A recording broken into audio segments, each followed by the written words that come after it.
নারায়ণগঞ্জের রূপগঞ্জে একটি ডাইনিং কারখানায় কর্মরত ইলেকট্রিশিয়ান অপহরণের পর মুক্তিপণ দাবির ঘটনায় দায়ের করা মামলায় ৫ অপহরণকারীকে গ্রেফতার করেছে পুলিশ। এ সময় অপহরণের কাজে ব্যবহৃত ধারালো অস্ত্র উদ্ধার করা হয়। স্টাফ রিপোর্টার বিপ্লব হাসান জানান, বৃহস্পতিবার ২৩ এপ্রিল উপজেলার ডুলুরদিয়া, মাসুমাবাদ ও ইসলামবাগ কালী এলাকা থেকে তাদের গ্রেফতার হয়।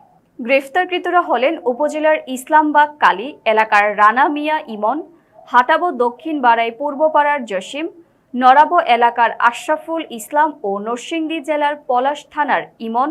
রূপগঞ্জ থানার ভারপ্রাপ্ত কর্মকর্তা ওসি AHM সালাউদ্দিন জানান, রূপগঞ্জ থানাধীন তারাবো পৌরসভার বংশীনগর এলাকার নীরব বিশ্বাসের ছেলে শিপন বিশ্বাসের স্থানীয় ডাইনিং কারখানায় কর্মস্থলে যাওয়ার পথে গত 18 এপ্রিল সকালে ওই এলাকার জৈব সার কারখানার সামনে পাকা রাস্তার উপর থেকে শিপন বিশ্বাসকে জোরপূর্বক অপহরণ করে নিয়ে যায় সবুজ গ্রুপের সন্ত্রাসীরা। পরে মুক্তিপণ হিসেবে শিপন বিশ্বাসের পরিবারের কাছে ৩ লক্ষ টাকা দাবি করা হয়। এই ঘটনায় শিপন বিশ্বাসের বাবা নিরণ বিশ্বাস বাদী হয়ে রূপগঞ্জ থানায় একটি অপহরণ মামলা দায়ের করেন।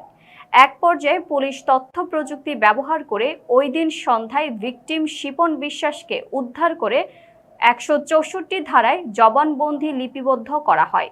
বৃহস্পতিবার ভোরে অভিযান পরিচালনা করে এই ঘটনার সঙ্গে জড়িত থাকার অভিযোগে ওই ৫ জনকে গ্রেফতার করা হয়। ওসি আরও জানান, এই মামলার অভিযুক্ত প্রধান আসামি সবুজকে গ্রেফতারের চেষ্টা চলছে। আসামিদের ৭ দিনের রিমান্ড চেয়ে নারায়ণগঞ্জ আদালতে পাঠানো হয়েছে। ভিকটিম শিপন বিশ্বাসকে আমাদের রূপগঞ্জ থানাধীন মাসুমপুর এলাকা থেকে একটি অপহরণকারী চক্র অপহরণ করে নিয়ে যায় এবং তাদের কাছে মুক্তিপণ দাবি করতে থাকে। বিভিন্ন অঙ্কের মুক্তিপণ দাবির এক পর্যায়ে তারা সর্বশেষ ৩ লক্ষ টাকা মুক্তিপণ দাবি করে। আমাদের একটি চৌকস দল আমরা ভিকটিমকে উদ্ধারের জন্য বিভিন্ন জায়গায় অভিযান পরিচালনার পরে এক পর্যায়ে 18/4/2026 তারিখ আমরা ভিকটিম শিপন বিশ্বাসকে উদ্ধার করতে সক্ষম হই। এ সময় এই অপহরণকারী চক্র আমাদের পুলিশের উপস্থিতি টের পেয়ে ঘটনাস্থল থেকে উক্ত স্থান থেকে পালায় যেতে সক্ষম হয়। আমরা ভিকটিমকে উদ্ধারের পরে তাকে ভিকটিমের কাছ দেওয়া তথ্য মতে যে অপহরণকারী চক্রটি তাকে অপহরণ করে এই চক্রের যে তথ্যাদি পাই তাতে আমরা পুরো অপহরণকারী চক্রের নাম ঠিকানা এবং তাদের তথ্যপত্র সংগ্রহ করি। তাদেরকে গ্রেপ্তারের জন্য অব্যাহতভাবে আমরা অভিযান পরিচালনা করতে থাকি, যার প্রেক্ষিতে গতকাল আমরা সংবাদ পাই যে তারা পুনরায় একটি অপহরণকারী চক্র একত্রিত হয়ে আবারও অপহরণের প্রস্তুতি নিচ্ছে।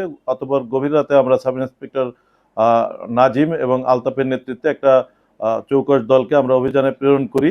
এই অভিযানের প্রেক্ষিতে আমরা মাসুমপুর এলাকা থেকে দেশীয় অস্ত্রশস্ত্র এবং অপহরণ করে যে শিকল দিয়ে বেঁধে রেখে মুক্তিপণ দাবি করে থাকে এই আলামতগুলা উদ্ধার সহ এই অপহরণকারী চক্রের ৫ জনকে আমরা আটক করি। জসিম, রানা, আশরাফুল, ইমন এবং আরও একজন ইমন, ২ জন ইমন আর আশরাফুল, রানা এবং জসিম, এই ৫ জনকে আমরা তাৎক্ষণিক উক্ত স্থান থেকে আমরা আটক করি। মাসিমপুর এলাকা আপনারা জানেন একটা অপরাধ প্রবণ এলাকা, এখানে এমন কোনো অপরাধ নেই যে এই জায়গায় ঘটে না। আমরা এই অপরাধের মূল উৎপাটনের জন্য যে কার্যকারী পদক্ষেপ গ্রহণ করা দরকার আমরা পরিকল্পিতভাবে এই কার্যকারী পদক্ষেপ গ্রহণ করছি। আমাদের অভিযান অব্যাহত থাকবে। এই অপহরণ ঘটনায় আমরা ভিকটিম শিপন বিশ্বাসকে উদ্ধার এবং এই ঘটনার প্রেক্ষিতে আমরা 18/4/2026 তারিখ ঘটনার দিনেই আমরা একটি অপহরণ মামলা গ্রহণ করেছি।